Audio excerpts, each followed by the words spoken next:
Hello everyone, welcome to our classes. आज हम करेंगे एक्सरसाइज 1.3 क्लास 10 का, जिसमें हम लोग क्वेश्चन नंबर फर्स्ट पढ़ने वाले हैं।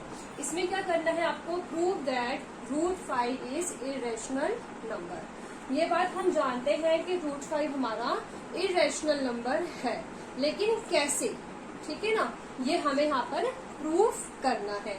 उसके पहले आप एक बार छोटी सी चीज जान लो कि इरेशनल नंबर्स क्या होते हैं। इरेशनल नंबर्स वो नंबर्स होते हैं जिनको हम p/q की फॉर्म में नहीं लिख सकते। इरेशनल नंबर कौन से नंबर्स होंगे जिन्हें हम p/q की फॉर्म में नहीं लिख सकते। तो अब मतलब कि p/q की फॉर्म में हम इसको नहीं रिप्रेजेंट कर सकते। फर्स्ट, ये इसके अंदर क्वालिटी हो गई। सेकंड क्वालिटी क्या, ये नंबर्स होते हैं नॉन टर्मिनेटिंग। ये नंबर्स कैसे होते हैं, नॉन टर्मिनेटिंग, मतलब कि इनका स्टॉप नहीं होता, इनका एंड नहीं होता। इसका मतलब होता है नॉन एंडिंग नंबर। टर्मिनेट मतलब स्टॉप होना, ठीक है। इट मीन्स कि नॉन एंडिंग नंबर हमारे इरेशनल नंबर्स होते हैं। थर्ड क्या इसके अंदर क्वालिटी है कि ये नंबर्स आपके होते हैं नॉन रिपीटिंग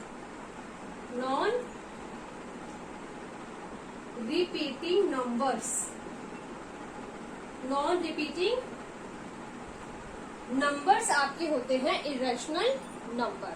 क्यों, ऐसा क्यों हमने बोला, आप चेक कर लीजिए। अगर आपके पास एक एग्जाम्पल है 1.37, एक एग्जाम्पल लेते हैं 1.37, यहाँ पर हम देख सकते हैं 37 पर आकर क्वेश्चन खत्म हो गया है। जो आंसर था 37 पर आकर स्टॉप हो गया है, टर्मिनेट हो गया है, एंड इसका हो गया है। तो अगर इसका एंड हो गया है, इट मीन्स कि इसको हम रिप्रेजेंट कर सकते हैं p/q की फॉर्म में, क्योंकि हमने पढ़ा था इरेशनल नंबर वो नंबर होता है जिसका एंड नहीं होता। तो इसका तो एंड हो गया, तो ये नंबर तो p/q की फॉर्म में होगा। इट मीन्स कि ये नंबर आपका रेशनल नंबर होगा, इरेशनल नहीं होगा, ठीक है। सेकंड एग्जांपल लेकर देखते हैं 1.37, 37, 37 सो ऑन। अब यहाँ पर बोलोगे मैम ये नंबर तो इरेशनल है। नहीं, ये नंबर भी इरेशनल नहीं है। क्यों, क्योंकि यहाँ पे 37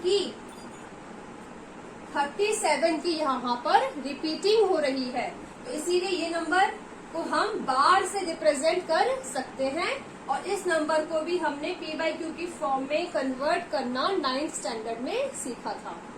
तो अब नेक्स्ट क्वेश्चन हो गया कि इरेशनल नंबर कैसे होने चाहिए। वो नंबर होने चाहिए 1.3, 4, 1, 2, 5, 6, 3, 1, 2, इस तरीके से जो आपके नंबर चलते चले जाएं।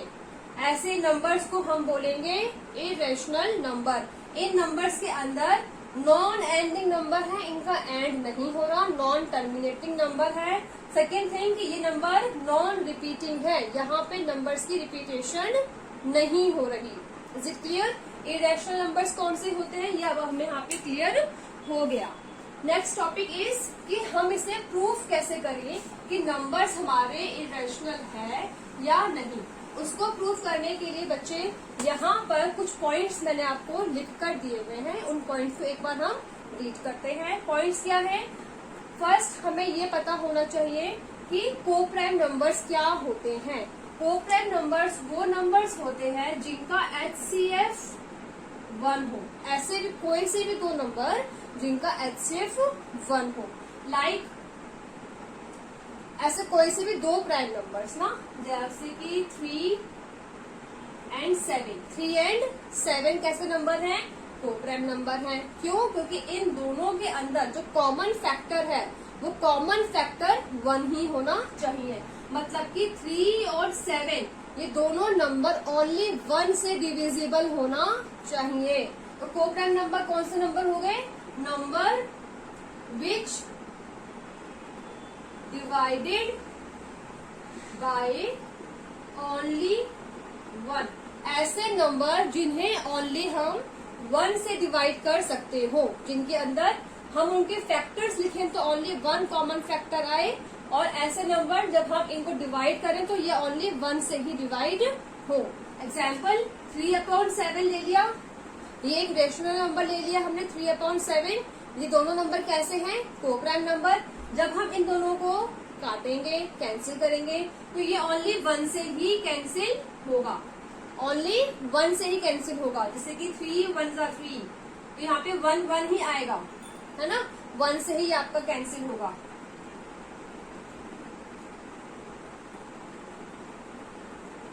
ठीक है, चलिए आपका स्टेप्स क्या स्टेप्स हमें फॉलो करने होंगे अपने क्वेश्चन को सॉल्व करने के लिए। इन स्टेप्स को यहाँ पर यूज करते हुए चलेंगे एंड अपने क्वेश्चन को सॉल्व करेंगे। चलिए स्टार्ट करते हैं। √5 आपका इरेशनल नंबर हो, सबसे पहले क्या करना है? लेट करना है कि ये नंबर रेशनल है। इसको बोलते हैं method of contradiction. Method of contradiction मतलब कि जो हमने लेट करा है उसी को ही फॉल्स अगर हमने प्रूफ कर दिया, जो हमने लेट करा है अगर हमने उसी को ही फॉल्स प्रूफ कर दिया तो उस मेथड को हम बोलेंगे मेथड ऑफ कॉन्ट्राडिक्शन। कैसे ये वाला मेथड हमें फॉलो करना है? यहाँ पे बोला गया है कि प्रूफ करो कि √5 आपका इरेशनल नंबर हो।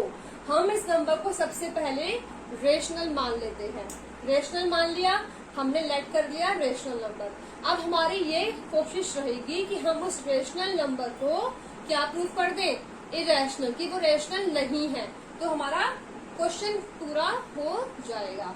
स्टार्ट करते हैं अपने स्टेप से। Step number 1, let rational number कौन सा लेना है? को-प्राइम नंबर्स लेने हैं। तो लेट कर लेते हैं, let √5 is a rational number. मान लिया कि ये नंबर एक रेशनल नंबर है। अगर ये नंबर रेशनल नंबर है तो हम इसे p/q की फॉर्म में लिख सकते हैं। तो हम इसे बोल देंगे कि √5 हमने लेट कर लिया है कि ये है p/q। आप यहाँ पे p/q की प्लेस पर कुछ भी ले सकते हैं, a/b, c/d, एनी नंबर, ठीक है, सॉरी एनी लेटर, ठीक है।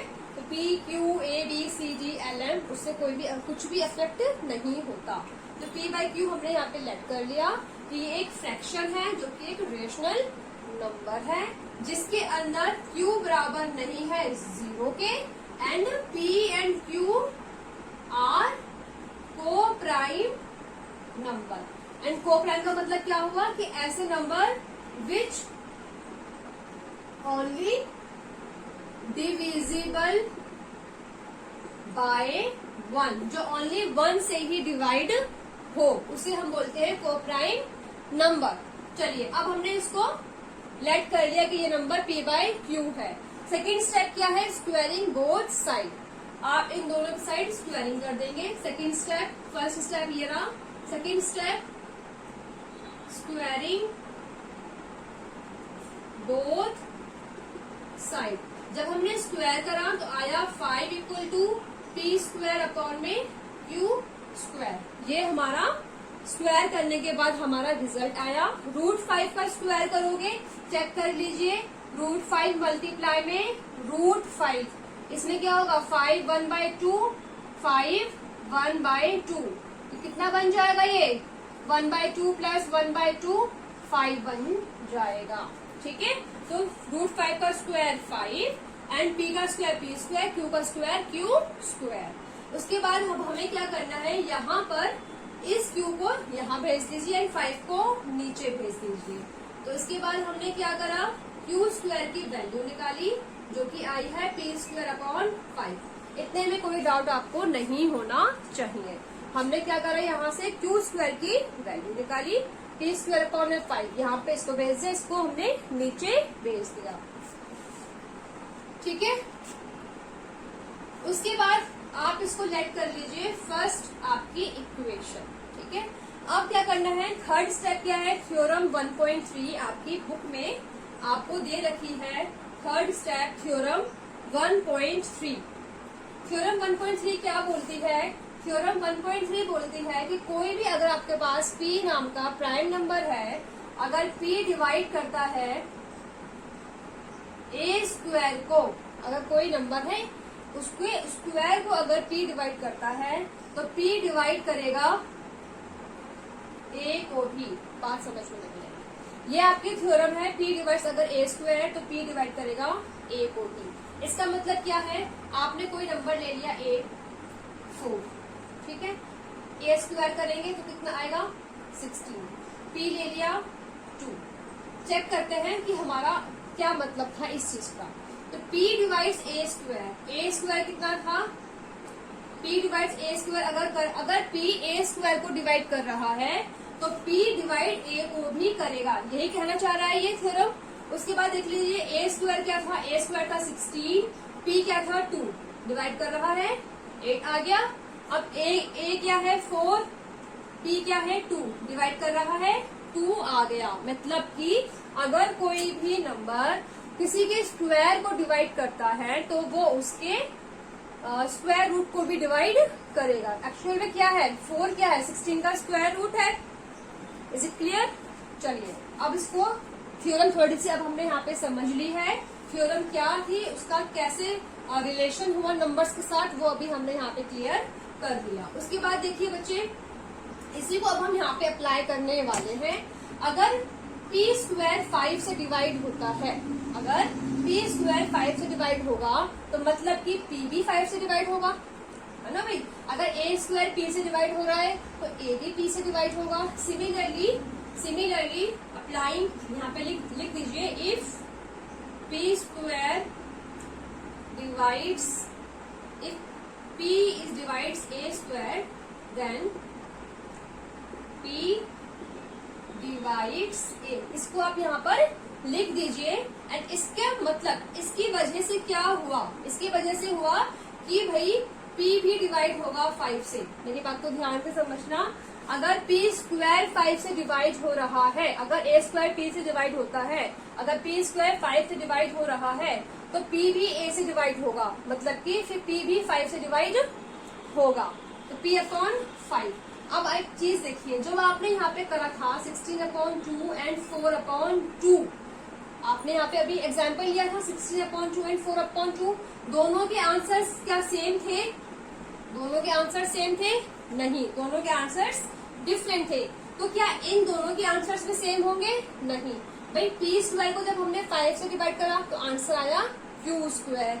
तो जब हम इसको डिवाइड करेंगे तो भी एक आंसर कुछ अलग आएगा। कुछ डाउट है?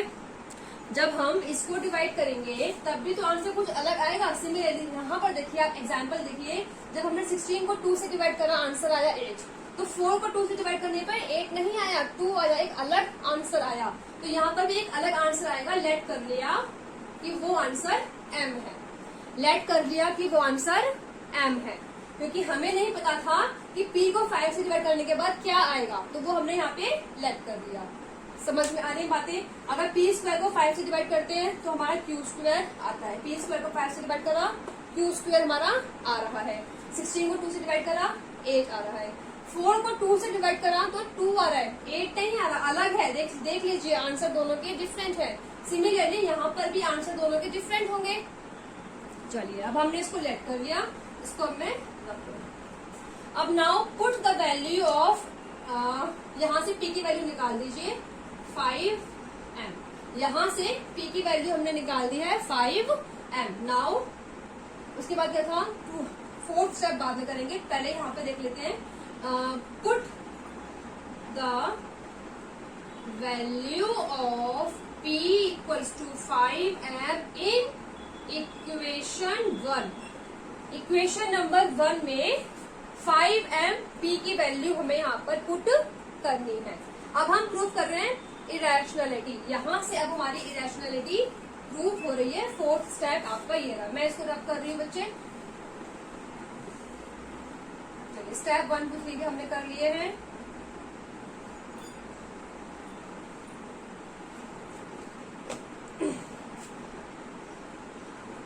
चलिए अब हमने जब वैल्यू p की value 5m equation number first में पुट करी तो हमको मिला q square is equal to 5m का स्क्वायर अपॉन 5। चेक कर लीजिए, P की वैल्यू कितनी है? P की वैल्यू 5m है। P की प्लेस पे रखा 5m, इसका स्क्वायर करना है, उसका स्क्वायर कर दिया, डिवाइडेड बाय 5।